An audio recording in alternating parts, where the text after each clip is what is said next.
পর্তুগালের বিপক্ষে শেষ ১৬র পর এবার বেলজিয়ামের বিপক্ষে কোয়ার্টার ফাইনালে স্পেনের সেমিতে ওঠার স্ক্রিপ্টটা যেন একই নায়কের হাত ধরে লেখা হলো।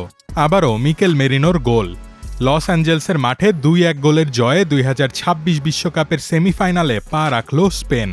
আর সেখানে ফুটবল বিশ্ব দেখতে চলেছে দারুণ এক লড়াই, কারণ ফাইনালে ওঠার লড়াইয়ে এবার স্পেন মুখোমুখি হবে ফ্রান্সের।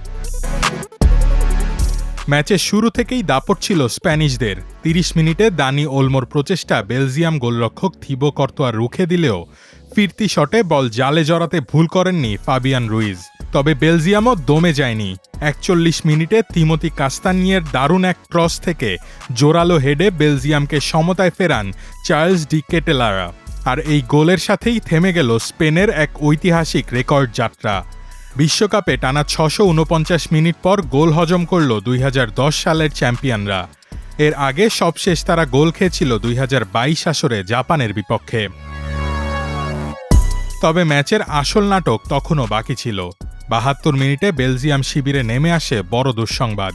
নিজের ২১তম বিশ্বকাপ ম্যাচ খেলতে নামা তারকা গোলরক্ষক কর্তোয়া চোট পেয়ে কাঁদতে কাঁদতে মাঠ ছাড়েন।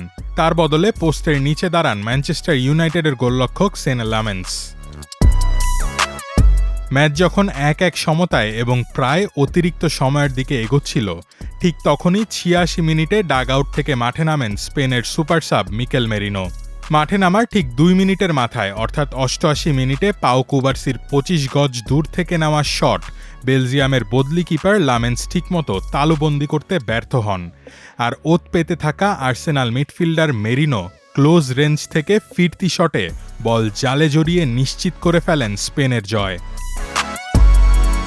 ২০১০ সালে বিশ্বকাপ জয়ের পর এবারই প্রথম আবার ফাইনালে ওঠার লক্ষ্যে মাঠে নামবে স্পেন।